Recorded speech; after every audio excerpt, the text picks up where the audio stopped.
Welcome to the Daily Crew, episode 14. I am the internet's Tyler Douthit. Joining me today is Ben Brown, and we are your source for unimportant information and other fun things. We discuss some random topics and see what happens from there. Ben, what is the first random topic of today to discuss? All right, the first topic is, what is your favorite old people thing to do? My favorite old people thing to do, I enjoy sometimes just standing by the back window staring at the yard. I would see my dad do that when I was Yeah. younger, and it never made any sense. Yeah. A little bit older, just kind of like the quiet, just staring at stuff. Yeah, stare out into the street, see what Mhm. the neighbors are doing, Yeah. kind of be nosy. I favorite old people thing to do is probably just go to bed early. Just go Yeah. to bed, like, No doubt. that's just really nice. I also enjoy, getting up in the morning and reading the newspaper and having my breakfast. I remember as a kid, I would never do that. Did you get the paper? Well, today's paper now is reading the news Yeah, on the phone. mhm. Same thing. I enjoy that when that happens. Yeah, like Yeah. read through some news articles, Yeah. nice cup of coffee or something. If you actually have it at home, which some people don't. Yes, like I can't imagine not starting my morning off that way. Like, Yeah. I was like, what do people do while they eat? Like, Mm-hmm. do they just stare? What do they look at? Look at the table? I don't know. I'm trying to think of old. I tend to like a lot of plain things nowadays, like plain donuts. Not really. Plain donuts? Yeah, like the old-fashioned donuts with nothing on them. Well, I don't know why. I What's that all love about? taking that and dipping them into coffee. It's really good. Well, I enjoy like watching the nightly news a lot, more than I ever thought I would. Yeah. Would you? Once in a while, I get to watch that like without much going on, like eat dinner while watching it. I always enjoy that. That's like the most. That I could eat dinner and watch the nightly news. Yeah. I really enjoy that. One, It is an old person thing to say. yeah. One thing I have not done yet is having to make it a daily thing where I gotta see the weather every day. Like, Mm-hmm. I remember my grandparents. They used to be like every night they had to like watch the news for the weather every night.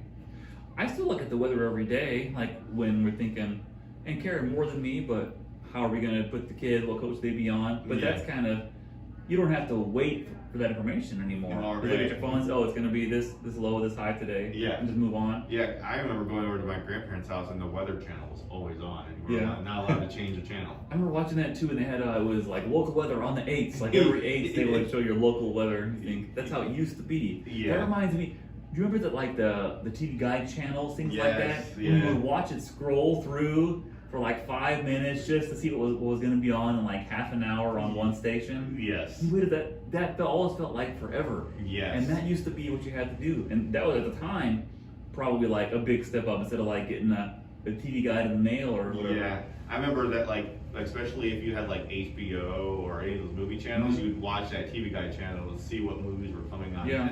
coming on next. Mm-hmm. Yes, and that did take forever. It did take forever. Let's see what else old. I enjoy watching PBS documentaries. Oh yeah, documentaries is a good one, I think. My parents were never really, as far as I know, have never really been into that. I don't know if it's like an old person thing or just Yeah. things I enjoy. I don't really know. Right. I don't know if that's an old person thing either, but I don't know. I would say going to bed at an early Yeah. time is Mhm. my favorite thing to do anyway. So I do enjoy.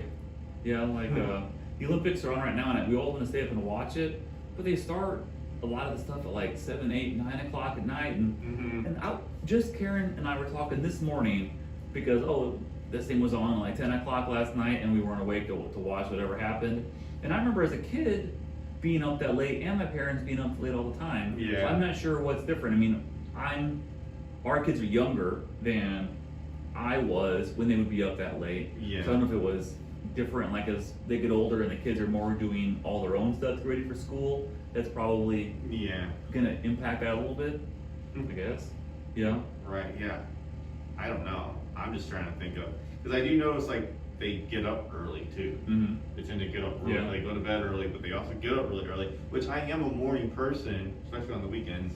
I like getting up early and starting my day and getting breakfast and all that stuff. That's like the highlight of my Saturday and Sunday. So it's all downhill after breakfast. Yeah, pretty much. That's like I the like- best. It's like the best part. You get up and go get donuts or go get muffins or something. It's, Well, I've heard like older people. I research a lot of stuff on sleep, and they say older people don't really need more sleep than younger people. Yeah. But your body becomes more wired to want to get like to shift those hours earlier. Mhm. Because instead of like staying up till midnight, sleep until 8, you might go to bed at 9 and get up at 5, and your Yeah. body feels the same. So it's still like 8 hours either way. But Right. it just shifts earlier.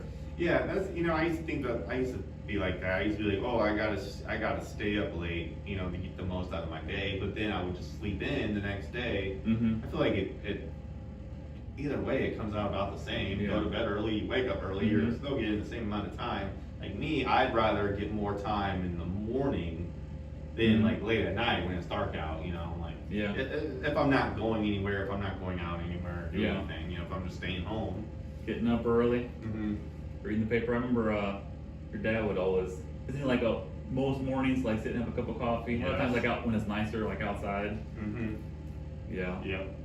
Nice cup of coffee, Steve Brown. Yes, that's one thing I've not done yet, is being able to just go outside on the front porch and have coffee and Yeah. watch squirrels do whatever they need Yeah. to do. You know what I'm saying?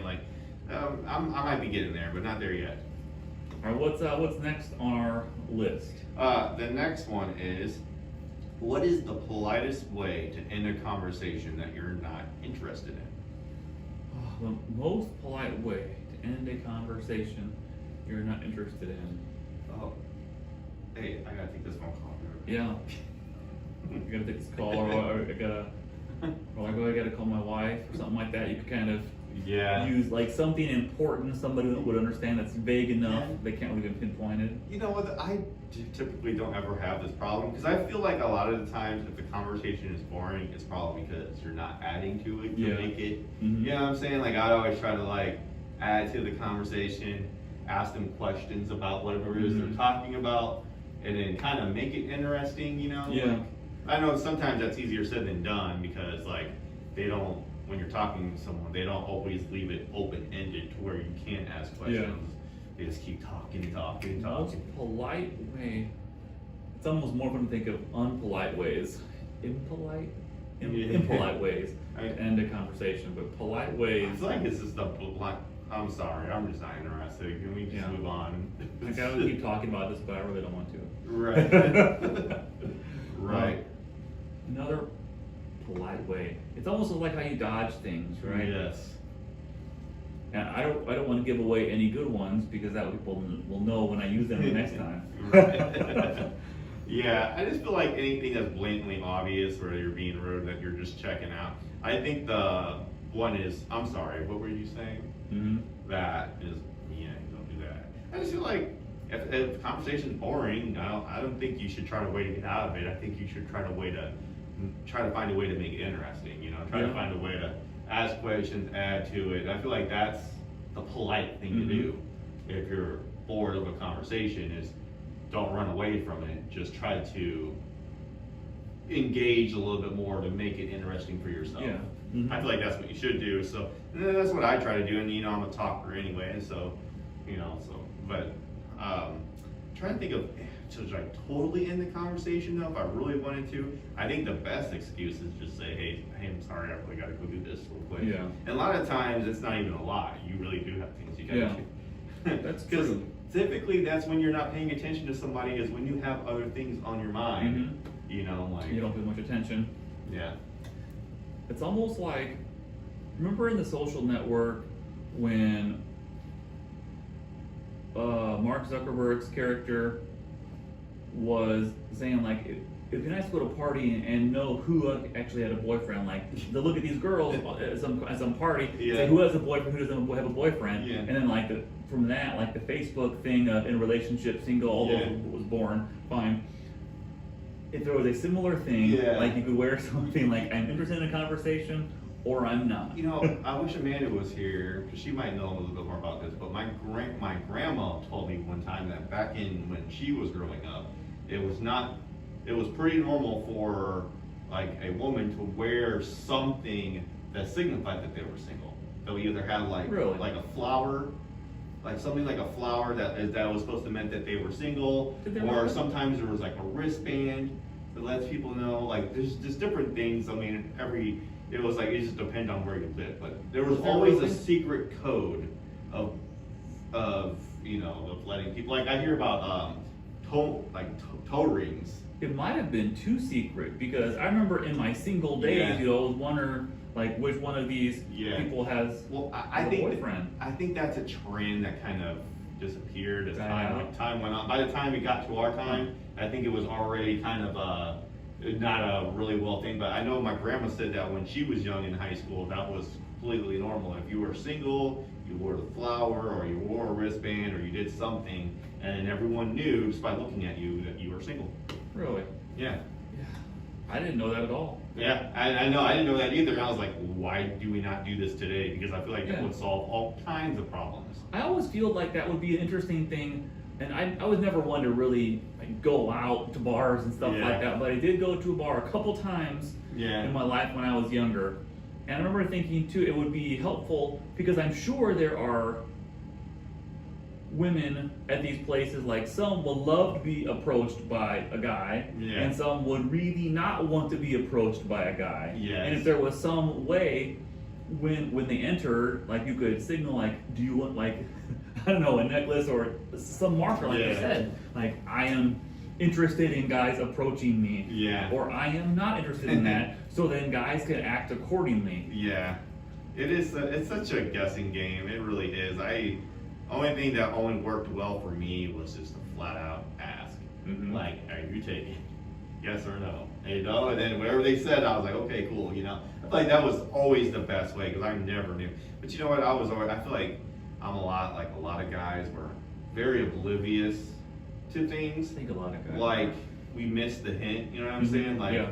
I'm like, or I'm always afraid that I'm misreading a situation and I'm assuming the wrong thing. So I just naturally go like, oh, you know what? I better not go for it. Karen says I'm super oblivious. Yes. And there will be times that she claims to see some woman interacting with me in like a flirtatious way, and Yes. like all she was doing was just saying something to me. And like, how would I even know these things? I think I am probably pretty oblivious. yeah, again, I wish Amanda was here, but I feel like women they don't they hate that. They hate Yeah. that we just don't pick up on the Mhm. hints and the signs, like because they're always getting aggravated. Like, why are we not talking to them? Why are we not engaging back? Because Yeah. it's like we're just always assuming that we're just misreading the situation. Well, and I think a lot of women don't notice that men are so below them on the emotional reading of things. Yeah. And that's not a rash to women, that's a rash to men. Yeah. Because we are so less than them when it comes to especially emotions, acknowledging and understanding, Yeah. reading situations with emotions. And they They're just so far ahead of us that we can never keep up. And I don't think they realize they're expecting us to follow them in like a master's class in college, Yeah. and we are trying to get by in fourth grade. And that's I think and we're like, we don't even know what's happening. Yeah. And like, why can't you follow this? This is already where I we're think at. they are far better at paying better attention to detail than Yeah. men in general. I Like think so, they absolutely. just look at every small thing and they can piece things together where we're just kind of like oblivious Mhm. because we're very like it's either got to be this, it's got to be so obvious or Yeah. else we miss it. And just thinking of men and women. So the other day, my daughter Emma, right? She's 8, turning 9 pretty soon, and she thought like a neighbor girl was mad at her, and it was this whole thing like, are we still friends? Are we not still friends? Very very typical little kid, especially skews girl kind of things. But you think of movies like Mean Girls and stuff like that, and I told her, and I said, you're gonna find as you get older that boys tend to fight with their fists and women tend to fight with their words. Like women have this whole sub like emotions and like the sub thing, and remember that like Mean Girls, which I think is a great movie, but 20 years old by the way. It does not feel like it's 20 years old, Yeah. but great movie. And there's one lead character, right, Rachel McAdams or Regina George in the movie, and she is like, "Oh, I love your sweater." She walks away, bitch. Like as soon as she walks away, and it's Yeah. such a fascinating thing because guys are not that way. No. Guys will like fight or wrestle or just very much on the surface and then Yeah. just move on Yeah. from that. And women, man, they'll plot and scheme Yes. for years, and Yes. it's so I definitely agree. so complicated. I feel like you're far worse off getting on a woman's bad side than you are a man's bad side. You There's know? that old saying, "Hell hath no fury like a woman scorned." Yes. That is absolutely true. It is absolutely true. Yeah. And no woman here even had a woman's side. Sorry, it's not mansplaining. Yeah. It's guys discussing the situation. Right. I know. That's why I said I wish a man was here Yeah. to kind of talk about this. But all right. Are we ready Next for, topic, for yeah. the next topic? Okay. What is the trend that you can't wait to die off? Trend. I can't wait to die off. I don't know what. I don't even know what the trends are. My trend is using a specific name to specify a group of people. Oh Like yeah. Karens, Carols. I miss the good old days when you just flat out called somebody a cuss word. And then that's settled Yeah. it. You know what I'm saying? Like Mhm. now you gotta like put someone's name into it. Because now it's like confusing because if your name is Karen, you're like, wait, I'm a Karen, I don't act like that. You know what I'm saying? It's I know what the trend I want to see end is cancel culture. yes. Because yes, there are truly bad human beings out there. There are also many human beings that don't know everything to ever exist Yes. or everything's ever been said, and sometimes make mistakes, as every person does Yes. routinely in their life. Like- and if you make a mistake because you don't know everything that's ever happened in the history of the world, that suddenly you're a bad person, you're canceled. That Yeah. does bother me. Yeah, like why do we hold people that are so successful at what they do at a higher standard than ourselves when it comes to like Yeah. anything? We make mistakes, you know, we're all human, they're just like us. And like I said last episode, if you were to document my entire life, I'm sure there's a couple days you could take out that would make me look terrible and Yeah. you want to cancel me. You know what I'm saying? Like, Mhm. and it, especially like when people get canceled for things that they did when they were teenagers. Mm-hmm. Oh, come on, man. We would all be canceled. If we had Twitter Yes. in our high school days, I could probably name about 30 people that I went to high school with, including myself, that probably would be canceled today. If we said, you know, I think that every person at least 30 years old would be canceled Mhm. if their teenage years were documented. yeah, Every single person. Right. Because you don't do the most thought out things when you're a teenager. yeah, I don't know the exact science, but I've read things talking about the decision making portions of a brain yes. aren't finalized better until after your teenage years, which is Yeah. why teenagers act so impulsively and don't make all the smartest decisions and has been for, I don't know, ever. Yeah. And you know what though? I don't like it. I don't like it one so bit. Because if anything, we should be encouraging people to speak out so then at least we can have a conversation Mhm. about it. Yeah. You know, because people's minds can change. People can change. Like that's the whole thing about cancel culture is they act like once you have a certain view on something, that's the view that you'll have on it forever, and you're not going to change your mind. And you should have always known that since you were born. Yeah. Yeah. You know what I'm saying? Like when I was 10 feel years like old, I didn't I'm know you should sorry. use this word, but you use it when you were 10, so you Yeah. can't have your beard anymore. Yeah, so I'm a believer that people can change. People do change all the time.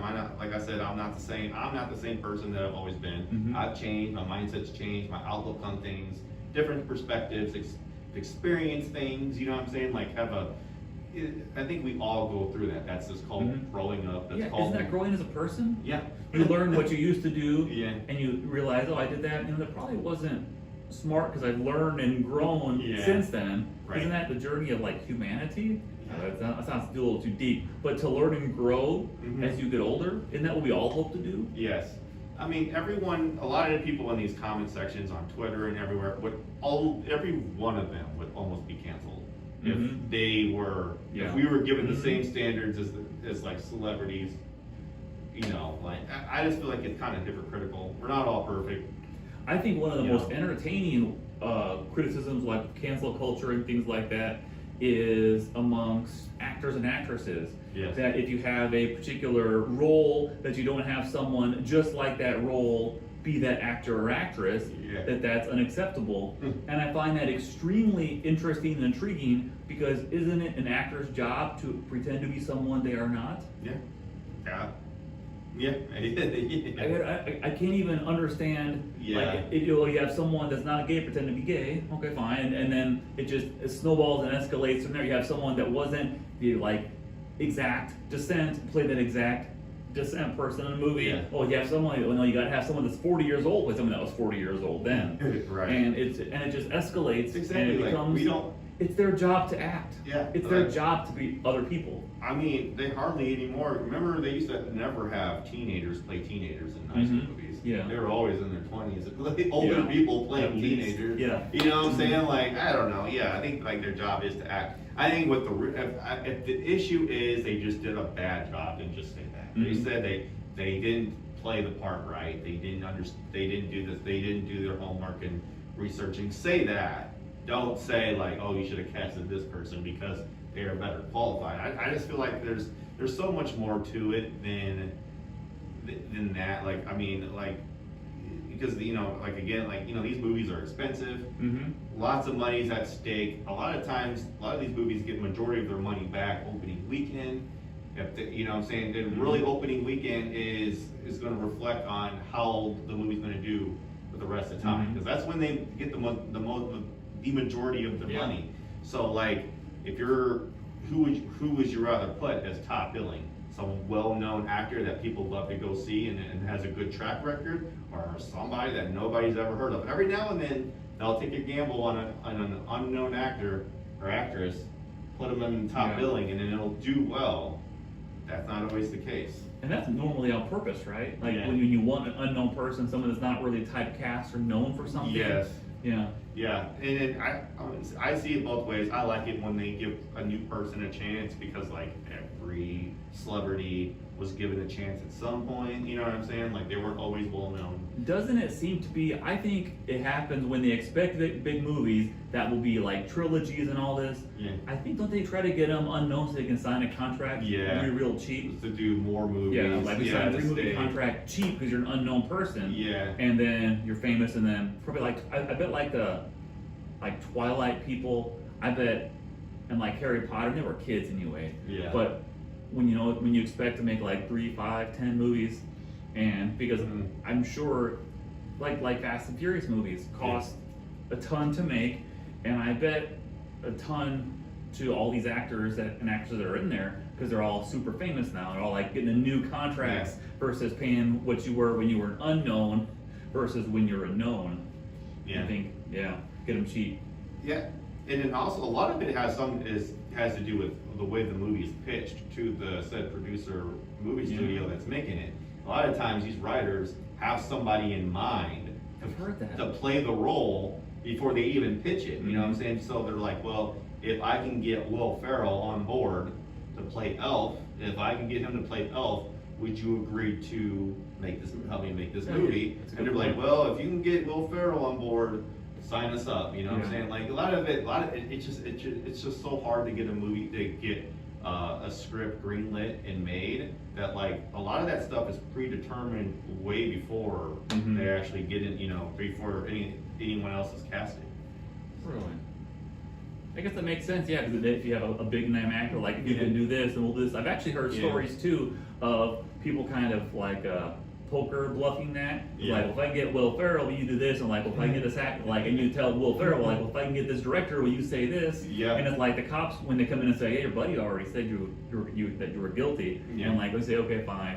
Which and is- then you tell like 3 parties, oh, we'll have Bruckheimer produce this and this. Oh, okay. And then everyone says yes, doesn't realize later on that no one had said yes then, Right. until they all said yes later. Right. Yeah. Which is why you'll notice a lot of these actors and producers, they tend to work with the same people over and over again. Like The Rock, he has the $7 production. He has the same producer. I mean, he does produce it himself too, so that helps.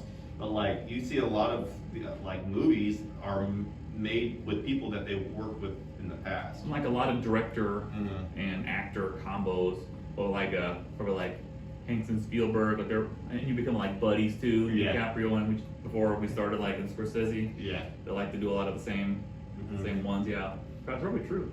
Yeah. You're starting to like somebody, and then how they Mhm. do things. Is next am I the a-hole? Yes. All right. So the next coming up, am I the a-hole, or the story of what happened, and then we debate who or why or how much is the a-hole in the story.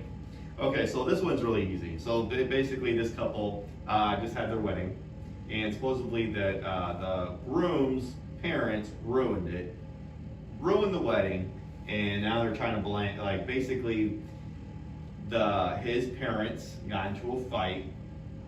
I guess she loves her job.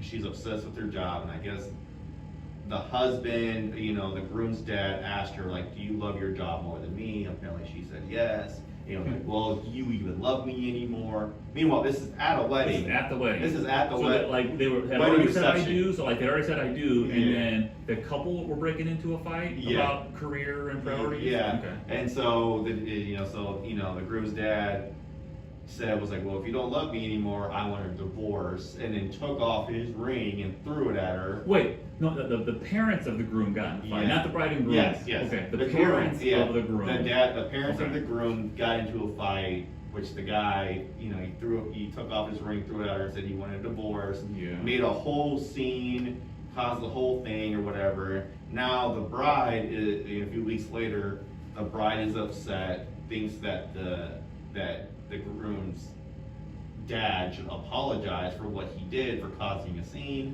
but the groom, he was like, my dad didn't do anything wrong. My mom was way out of line with what she said. She said some very hurtful things to him, and he can't control his emotions. Like, it just happened. He didn't mean to do it and stuff like that. So he doesn't think his dad should apologize.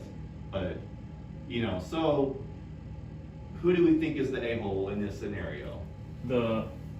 Both parents of the groom are both a-holes. Yes. Because it can be said, I think a lot of brides have a really strong vision of what they want their wedding and wedding reception to be, Mhm. and a lot of guys, including myself, don't really appreciate the magnitude of that. Yes. But it is a very important day, and they really like it to be about themselves. Like, Yes. all the attention, and it's like one of the few days in your life you feel like everyone does whatever you say, and to not be able to control it enough to take it outside or wait till later that night, Right. or something like, not to mention, it's not like a stranger couple, like our son's getting married. Yeah. Let's hold it together long enough. Just stare at me in silence, be awkward, Mhm. and then we'll discuss it when we get home. Yeah. You could have waited a couple hours for a fight of that magnitude. Yes, I agree.